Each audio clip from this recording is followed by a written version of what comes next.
ان پر برس رہا ہے۔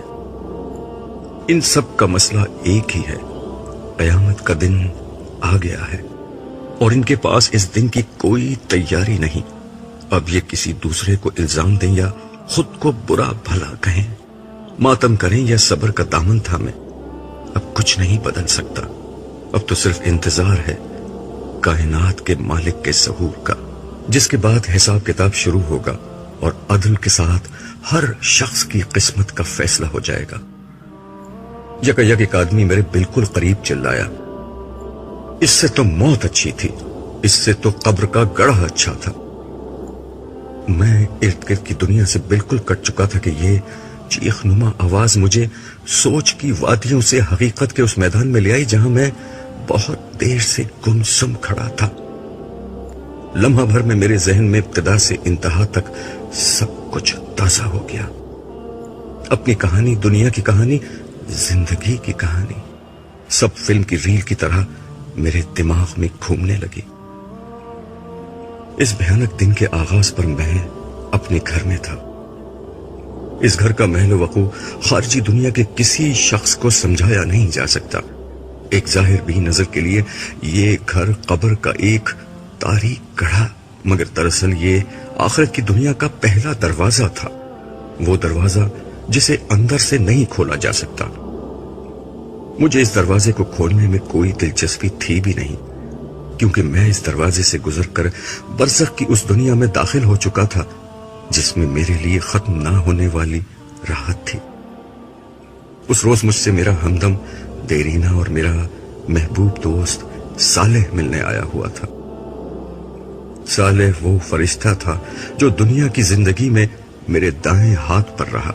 اس کی قربت موت کے بعد کی زندگی میں میرے لیے ہمیشہ باعث طمانینت رہی تھی، اور آج بھی ہمیشہ کی طرح ہماری پر لطف گفتگو جاری تھی۔ دوران گفتگو میں نے اس سے پوچھا، یار یہ بتاؤ تمہاری ڈیوٹی میرے ساتھ کیوں لگائی گئی ہے؟ بات یہ ہے عبداللہ کہ میں اور میرا ساتھی دنیا میں تمہارے ساتھ ڈیوٹی کیا کرتے تھے۔ وہ تمہاری برائیاں اور میں نیکیاں لکھتا تھا۔ تم مجھے 2 منٹ فارغ نہیں رہنے دیتے تھے، کبھی اللہ کا ذکر، کبھی اس کی یاد میں آنسو، کبھی انسانوں کے لیے دعا، کبھی نماز، کبھی اللہ کی راہ میں خرچ، کبھی خدمت خلق۔ کچھ اور نہیں تو تمہارے چہرے پر ہمہ وقت دوسروں کے لیے مسکراہٹ رہتی تھی، اس لیے میں ہر وقت کچھ نہ کچھ لکھتا ہی رہتا تھا۔ تم نے مجھے تھکا کر مار ہی ڈالا تھا، لیکن ہم فرشتے تم انسانوں کی طرح تو ہوتے نہیں کہ برائی کا بدلہ برائی سے دیں، اس لیے تمہاری اس برائی کے جواب میں بھی دیکھ لو، میں تمہارے ساتھ ہوں اور تمہارا خیال رکھتا ہوں۔ صالح نے انتہائی سنجیدگی سے میری بات کا جواب دیا۔ میں نے اس کی بات کے جواب میں اسی سنجیدگی کے ساتھ کہا، تم سے زیادہ برائی میں نے الٹے ہاتھ والے کے ساتھ کی تھی۔ وہ میرا گناہ لکھتا مگر میں اس کے بعد فوراً توبہ کر لیتا، پھر وہ بیچارہ اپنے سارے لکھے لکھائے کو بیٹھ کر مٹاتا اور مجھے برا بھلا کہتا کہ تم نے مٹوانا ہی تھا تو لکھوایا کیوں تھا۔ آخرکار اس نے تنگ آ کر اللہ تعالیٰ سے دعا کی کہ اس شخص سے میری جان چھڑائیں، اس لیے موت کے بعد سے اب تم ہی میرے ساتھ رہتے ہو۔ یہ سن کر صالح ہنسنے لگا اور بولا، فکر نہ کرو، حساب کتاب کے وقت وہ پھر آ جائے گا، قانون کے تحت ہم دونوں مل کر ہی تمہیں اللہ تعالیٰ کے سامنے پیش کریں گے۔ یہ بات کہتے کہتے اس کے چہرے پر گہری سنجیدگی کے آثار نمودار ہو گئے۔ وہ بولتے بولتے چپ ہوا اور سر جھکا کر ایک گہری خاموشی میں ڈوب گیا۔ میں نے اس کا یہ انداز آج تک نہ دیکھا تھا۔ چند لمحوں بعد اس نے سر اٹھایا تو اس کے چہرے سے ہمیشہ رہنے والی شگفتگی اور مسکراہٹ رخصت ہو چکی تھی، اور اس کی جگہ خوف و حزن کے سایوں نے لے لی تھی۔ مجھے دیکھ کر وہ مسکرانے کی ناکام کوشش کرتے ہوئے بولا، عبداللہ، اسرافیل کو حکم مل چکا ہے، خدا کا وعدہ پورا ہونے کا وقت آ گیا ہے، اہل زمین کی مہلت ختم ہو گئی ہے، تم کچھ عرصہ مزید برزخ کے اس میدان میں خدا کی رحمتوں کے سائے میں رہو گے، مگر میں اب رخصت ہو رہا ہوں، اب میں تم سے اس وقت ملوں گا جب زندگی شروع ہوگی. تمہاری آنکھ کھلے گی تو قیامت کا دن شروع ہو چکا ہوگا. میں اس روز تم سے دوبارہ ملوں گا. زندگی کے ہنگامے جاری تھے. بازاروں میں وہی چہل پہل اور گہما گہمی تھی. New York, Los Angeles, London, Paris, Shanghai, Delhi, Moscow, Karachi, Lahore, ہر جگہ رونق میلے لگے ہوئے تھے. رات کو دن کر دینے والی سیلابی روشنیوں میں 2020 کرکٹ میچ اور فٹ بال ورلڈ کپ کے مقابلے. ان کو دیکھتے اور تالیاں بجاتے تماشائی، پب اور بار میں شراب پیتے اور کلبوں میں اسٹریپٹیز دیکھتے بدمست لوگ. ہالی ووڈ اور بالی ووڈ کی ایکشن اور تھرل فلموں میں اداکاروں کے جلوے اور ان جلووں کے شوقین تماش بین. فلموں، ڈراموں، اسٹیج ٹی وی، بیلے ڈانس اور فیشن شوز میں تھرکتی مٹکتی اپنے جسم کی نمائش کرتی ماڈلز اور اداکارائیں، اور اس نمائش سے اپنی تجوریاں بھرتے سرمایہ دار، نئے دور کے نئے فاتحین عالم، ملٹی نیشنل کمپنیوں کے مالکان اور ان کو اپنا علم و ہنر بیچ کر اپنے مستقبل کے خواب بننے والے باصلاحیت نوجوان. میڈیا کی چمک دمک، صحافت کے مرچ مسالے اور بازار سیاست کے ماند نہ پڑنے والے مکر و فریب کے ہنگامے. بازاروں میں گھومتے اور خریداری کرتے مرد و خواتین اور ان کو بلاتی رجھاتی دکانیں اور دکاندار. عمرہ کے عشرت قدوں میں گونجتے ساز و آواز، غربا کے جھونپڑوں میں فخر و افلاس، شادی کی تقریبات میں خوشی کے نغمے، جنازوں اور ہسپتالوں میں غم و الم کے سائے، خدا کے نام پر اپنے مفادات کا تحفظ کرتے اہل مذہب، غریبوں اور ان کے مسائل سے ہمیشہ کی طرح بے نیاز اہل ثروت، کرپشن کی ناپاک کمائی سے اپنی جیبیں بھرتے سرکاری ملازم، اور ملاوٹ و ذخیرہ اندوزی سے اپنی تجوریاں بھرتے حرام خور تاجر، عوام کا استحصال کرتے اہل اقتدار، اور دنیا پر اپنا غلبہ قائم رکھنے کے منصوبے بناتی سپر پاورز. سب اپنے اپنے مشغلوں اور کاموں میں مگن تھے. اہل زمین جو ہمیشہ سے کرتے آئے تھے وہی کر رہے تھے. ظلم و فساد کی داستانیں، دھوکہ و فریب کی کہانیاں، حرص و ہوس کی دوڑ، غفلت اور سرکشی کے رویے، خدا اور آخرت فراموشی، سیاسی ہنگامے، معاشی جد و جہد، مذہبی جھگڑے، طبقاتی کشمکش، ہر چیز ہمیشہ کی طرح جاری تھی. پیغمبر تو صدیوں پہلے آنے بند ہو گئے تھے. ایگریکلچرل ایج انڈسٹریل ایج سے بدلی اور انڈسٹریل ایج انفارمیشن ایج سے، مگر انسانی رویے نہیں بدلے، ان کے غم بھی نہیں بدلے. وہی کاروبار اور روزگار کی پریشانیاں، وہی عشق و محبت کی ناکامیاں، وہی موت اور بیماری کے مسائل. اس وقت بھی انسانوں کے ہاں ہر غم تھا سوائے غم آخرت کے، ہر خوف تھا سوائے خوف خدا کے. آسمان کی آنکھ یہ دیکھ رہی تھی کہ خدا کی زمین کو ظلم و فساد سے بھر دینے والا انسان اب دھرتی کا ناقابل برداشت بوجھ بن گیا ہے. تو انسان کو بار بار ہلایا گیا. نبی و آخر زمان کی پیش گوئیاں پوری ہونے لگی. ننگے پاؤں بکریاں چرانے والے عربوں نے دنیا کی بلند ترین عمارتیں بنا لی، مگر انسانیت ہوش میں نہیں آئی. نوح کے تیسرے بیٹے یافس کی اولاد یعنی یاجوج و ماجوج کی نسل دنیا کے پھاٹکوں کی مالک بن گئی. عظمت کی ہر بلندی سے یہی یاجوج و ماجوج ساکنان دنیا پر یلغار کرنے لگے. برطانیہ، روس، امریکہ اور چین ایک کے بعد ایک دنیا کے اقتدار کی مسند پر فائز ہوتے گئے. آسمانی صحیفوں کی تمام پیشگوئیاں پوری ہو گئیں، مگر انسانیت پھر بھی ہوش میں نہ آئی. سونامی آئے، سیلاب آئے، زلزلے آئے، مگر انسانیت غفلت سے نہ نکلی. خدا نے انفارمیشن ایج پیدا کر دی. اس کے اجمی بندوں نے نبی عربی کے پیغام کو اٹھایا اور انسانیت پر حجت تمام کر دی، مگر انسانیت پھر بھی نہ سنبھلی. قیامت سے قبل قیامت کی منظر کشی آخری درجے میں کر کے انسانیت کو جھنجھوڑ دیا گیا، مگر لوگوں کے رویے میں کوئی تبدیلی نہ آئی۔ سو جسے آخر کار آنا تھا وہ آ گئی۔ اسرافیل نے خدا کا حکم سنا اور سور ہاتھ میں اٹھا لیا۔ دیکھتے ہی دیکھتے قیامت آ گئی۔ سورج کی بساط لپیٹ دی گئی، تارے بے نور ہونے لگے، ہمالیہ جیسے پہاڑ ہوا میں روئی کی مانند اڑنے لگے، کوہسار ریگزار بن گئے، سمندروں نے پہاڑ جتنی اونچی لہریں اٹھانا شروع کر دیں، میدان سمندر بن گئے، زمین نے اپنے آتش فشاں باہر اکھل دیے، وادیوں میں آگ کے دریا بہنے لگے، دھرتی نے اپنے سارے زلزلے باہر نکال پھینکے، زمین الٹ پلٹ ہو گئی، شہر کھنڈروں میں بدلنے لگے، عمارتیں خاک ہونے لگیں، آبادیاں قبرستانوں کا منظر پیش کرنے لگی۔ کمزور انسان کی بھلا حیثیت ہی کیا تھی؟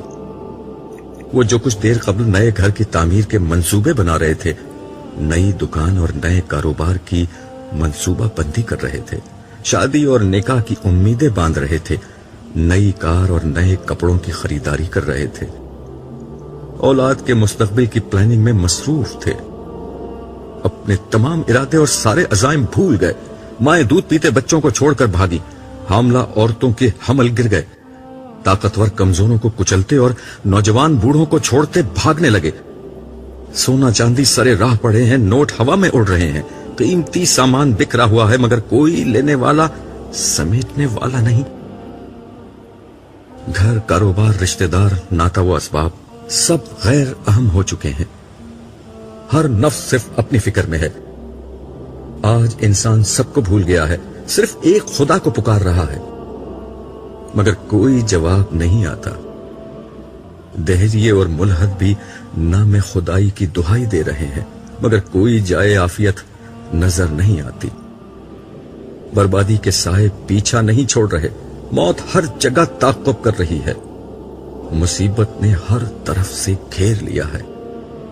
آخرکار زندگی موت سے شکست کھا گئی، زندگی ختم ہو گئی، مگر اس لیے کہ زندگی کو اب شروع ہونا تھا۔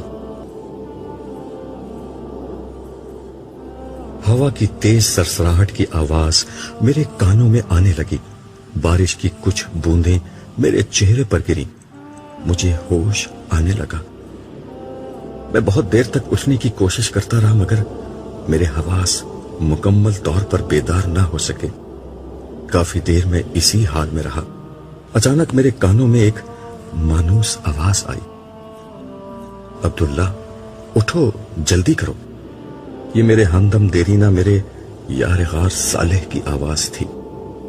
اس کی آواز نے مجھ پر جادو کر دیا اور میں ایک دم سے اٹھ کھڑا ہوا۔ میں کہاں ہوں؟ یہ میرا پہلا اور بے ساختہ سوال تھا۔ تم بھول گئے میں نے تم سے کیا کہا تھا؟ قیامت کا دن شروع ہو گیا ہے، اسرافیل دوسرا سور پھونک رہے ہیں۔ اس وقت اس کی صدا بہت ہلکی ہے، ابھی اس کی آواز سے صرف وہ لوگ اٹھ رہے ہیں جو پچھلی زندگی میں خدا کے فرما برداروں میں سے تھے۔ اس نے میرا کندھا تھپکتے ہوئے کہا۔ اور باقی لوگ؟ میں نے اس کی بات کاٹ کر کہا۔ تھوڑی ہی دیر میں اسرافیل کی آواز بلند ہوتی چلی جائے گی اور اس میں سختی آ جائے گی، پھر یہ آواز ایک دھماکے میں بدل جائے گی۔ اس وقت باقی سب لوگ بھی اٹھ جائیں گے، مگر وہ اٹھنا بہت مصیبت اور تکلیف کا اٹھنا ہوگا۔ ہمیں اس سے پہلے ہی یہاں سے چلے جانا ہے، اس نے تیزی سے جواب دیا۔ مگر کہاں؟ یہ سوال میری آنکھوں سے جھلکا ہی تھا کہ صالح نے اسے پڑھ لیا۔ تم خوش نصیب ہو عبداللہ، ہم عرش کی طرف جا رہے ہیں، وہ تیزی سے قدم اٹھاتا ہوا بولا۔ پھر مزید تفصیل بتاتے ہوئے اس نے کہا، اس وقت صرف انبیاء، صدیقین، شہداء اور صالحین ہی اپنی قبروں سے باہر نکلے ہیں۔ یہ وہ لوگ ہیں جن کی کامیابی کا فیصلہ دنیا ہی میں ہو گیا تھا، یہ وہ لوگ ہیں جنہوں نے خدا کو بن دیکھے مان لیا تھا، اسے چھوئے بغیر پا لیا تھا، اور اس کی صدا اس وقت سن لی جب کان اس کی آواز سننے سے قاصر تھے۔ یہ لوگ اس کے رسولوں پر ایمان لائے اور ان کی نصرت اور اطاعت کا حق ادا کر دیا۔ ان کی وفاداری اپنی مذہبی شخصیات، اپنے لیڈروں، اپنے فرقے کے اکابرین اور اپنے باپ دادا کے عقائد اور تعصبات سے نہ تھی، بلکہ صرف اور صرف خدا اور اس کے رسولوں سے تھی۔ انہوں نے خدا پرستی کے لیے ہر دکھ جھیلا، ہر طعنہ سنا، ہر سختی برداشت کی، اعلیٰ اخلاق اور بلند کردار کو اپنی زندگی بنایا، خدا سے محبت اور مخلوق پر شفقت کے ساتھ زندگی گزاری۔ عبداللہ، آج ان لوگوں کے بدلے کا وقت ہے، اور یہ ہے ان کے بدلے کا آغاز۔ صالح کی باتیں سنتے ہوئے میرے چہرے سے حیرت اور اس کے چہرے سے خوشی ٹپک رہی تھی۔ مگر میں تو جنت میں تھا۔ اور صالح نے ہنستے ہوئے میری بات کاٹ کر کہا، میرے دوست، وہ برزخ کا زمانہ تھا، خواب کی زندگی تھی، اصل زندگی تو اب شروع ہوئی ہے، جنت تو اب ملے گی۔ ویسے وہ بھی حقیقت ہی تھی، دیکھ لو، تمہاری اور میری دوستی وہیں پر ہی ہوئی تھی۔ میں اپنا سر جھٹک کر اسے دیکھنے لگا۔ کچھ میری سمجھ میں آ رہا تھا اور بہت کچھ سمجھنا ابھی باقی تھا، مگر اس لمحے میں نے اپنے آپ کو صالح کے حوالے کرنا زیادہ بہتر محسوس کیا۔ صالح سے میری دوستی اس وقت ہوئی تھی جب میں نے موت کے بعد، یا زیادہ درست الفاظ میں فانی دنیا کے دھوکے سے نکل کر حقیقت کی دنیا میں قدم رکھا تھا۔ لوگ موت سے بہت ڈرتے ہیں، مگر میرے لیے موت ایک انتہائی خوشگوار تجربہ تھی۔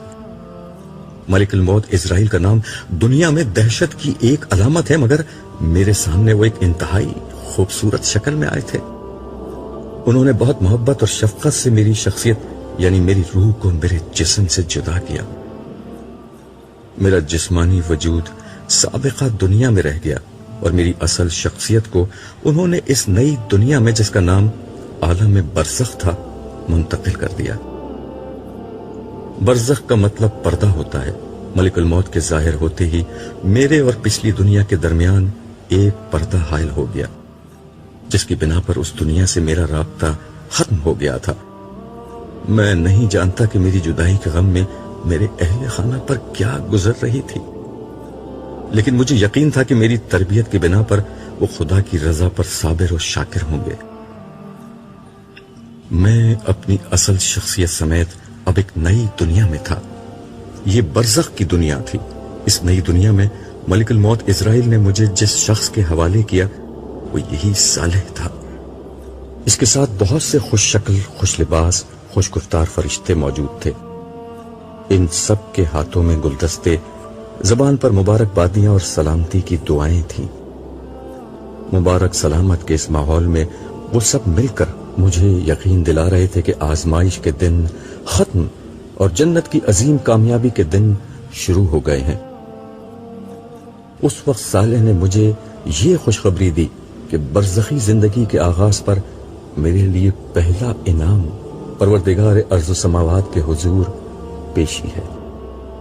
اس نے مجھے بتایا کہ یہ اعزاز ہر شخص کو نہیں ملتا۔ میرے لیے یہ خوشخبری جنت کی خوشخبری سے بھی زیادہ قیمتی تھی۔ ان سب کی میت میں میرا سفر شروع ہوا۔ یہ نئی دنیا تھی جہاں فاصلے، مقامات، زمان اور مکان یعنی ٹائم اور اسپیس کے معنی اس طرح بدل گئے تھے کہ وہ الفاظ کے کسی جامع میں بیان نہیں ہو سکتے۔ میں مستی و سرشاری کے عالم میں یہ سفر طے کر رہا تھا کہ ایک جگہ ہم روک دیے گئے۔ اعلان ہوا کہ زمین کے فرشتوں کی حد آ گئی ہے، سب یہاں رک جائیں۔ صرف صالح کو میرے ساتھ آگے بڑھنے کی اجازت ملی۔ عالم سماوات کا سفر شروع ہوا۔ جلد ہی ہم ایک اور جگہ پہنچ کر رک گئے۔ یہاں جبریل امین خاص طور پر میرے استقبال کے لیے آئے تھے۔ مجھے دیکھ کر وہ کہنے لگے، عبداللہ، تم مجھ سے پہلی دفعہ مل رہے ہو، مگر میں تم سے پہلے بھی کئی دفعہ مل چکا ہوں۔ پھر ہولے سے میرا کندھا تھپ تھپاتے ہوئے بولے، آقا کے حکم پر کئی دفعہ میں نے تمہاری مدد کی تھی، مگر ظاہر ہے تم اس وقت یہ نہیں جانتے تھے۔ آقا کے لفظ سے میرے چہرے پر ایک روشنی پھوٹی جسے جبریل کے نورانی وجود نے الفاظ میں ڈھلنے سے قبل ہی پڑھ لیا اور کہا، آؤ چلو میں تمہیں تمہارے انداتا سے ملاتا ہوں۔ نبیوں کے علاوہ یہ احساس بہت کم انسانوں کو حاصل ہوتا ہے کہ وہ اس طرح